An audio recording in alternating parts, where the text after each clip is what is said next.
ஒரு வீட்ல வந்து 16 பேர் இருக்காங்க. 2 பேரை நீங்க போறீங்க.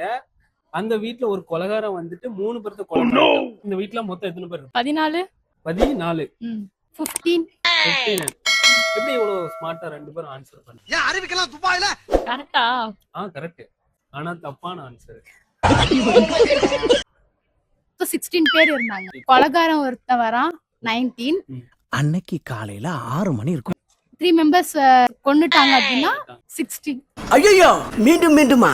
16 பேர். தப்பான எந்த பயனும் இல்ல.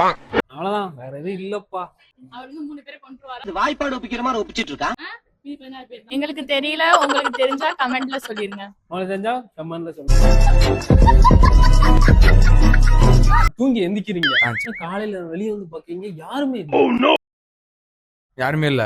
யாருக்குன்னு முதல்ல போய் தேடணும். யாராச்சும் இந்த உலகத்துல ஒருத்தராச்சும் இருக்காங்களான்னு தேடி பார்க்கணும். தேடன கிடைக்காதது எதுவுமே இல்ல. போய் நகையெல்லாம் திருச்சிட்டு வரோம். இதற்கு இது பதில் இல்லையே. எடுத்துட்டு வரணும், வந்து வச்சுக்கணும். அப்புறம் நம்மளுக்கு பிடிச்ச காரா போய் கார் எல்லாம் எடுத்துட்டு உலகத்தையே சுத்தி வரோம். நம்மளுக்கு பிடிச்ச ஜாலியா நம்ம பாட்டுக்கு இருக்கணும். ஜாலியா யாரும் கேட்கவும் முடியாது, வைக்கவும் முடியாது. நம்ம வச்சதான் சட்டம் நம்மளுக்கு தான், நம்ம தான் எல்லாமே. அப்படின்னு தங்கத்தை யூஸ் பண்ண முடியாது. ஆமா, ஆனா தங்கம் எதுக்குன்னு தெரியும். அது திருப்பி வாங்க முடியாதுல்ல. இப்ப திடீர்னு எல்லா உலகத்துக்கு வந்துட்டாங்கன்னா நம்மளால வாங்க முடியாது. ரேட்டு கைப்பத்தி வைக்கலாம். இப்படி போகுதா? கரண்ட் இருக்காது மெயின். ஆமா, நீங்க என்ன பண்ணுவீங்க? கரண்ட் எல்லாம் அந்த காலத்துல என்ன, இந்த செங்கல்ல இது கல்ல இது கல்ல வரசி இப்ப நெருப்பார வச்ச மாதிரி நம்ம அந்த காலத்துல எப்படி இருந்தாங்களோ அப்படியே இருந்துக்க வேண்டியதுதான். காட்டுவாசியா மாறி அவ்வளவுதான். நாங்கெல்லாம் அப்படித்தான். வேற வந்துட்டா வெள்ளக்காரங்க தான்.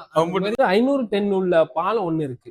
அதோட கெப்பாசிட்டி அவ்வளவுதான். அதுக்கு மேல ஒரு கொசோட வெயிட் இருந்தா கூட பாலம் ஒண்ணு போய்கிட்டு இருக்கு. பாலத்து நடுவுல ட்ரக்குக்கு மேல ஒரு கொசு வந்து ஏறி நிக்கி. என்னங்க எனக்கு ஒண்ணுமே புரியல. இந்த பாலம் உடையுமா உடையாதாங்கிறத கேள்வி. பாலம் உடைஞ்சிரும். எப்படி? அதான் கொசு வந்து உட்காந்தா அது தாங்காதுன்னு சொன்னீங்கல்ல, அப்ப பாலம் உடையதானே செய்யும். எப்படி இவ்வளவு கரெக்டா சொன்னீங்க? ஏன்னா அதோட கெப்பாசிட்டியே அவ்வளவுதான். அந்த கொசு அதே வெயிட் தான். சம்பந்தம் இல்லாம பேசுறாங்களே. அப்ப அதோட ஒரு கொசு வந்து உட்காந்து அந்த பாலம் பாலம் உடைஞ்சு கண்டிப்பா என்ன தப்பாச்சே?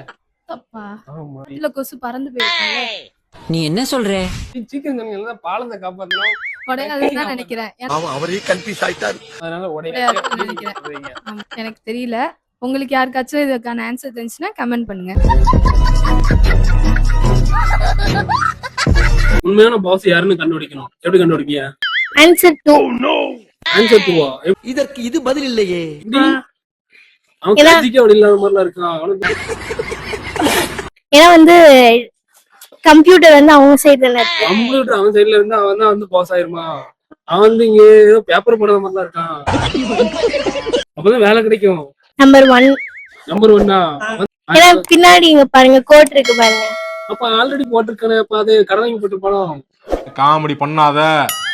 ஆல்ரெடி அது போட்டிருக்காங்க.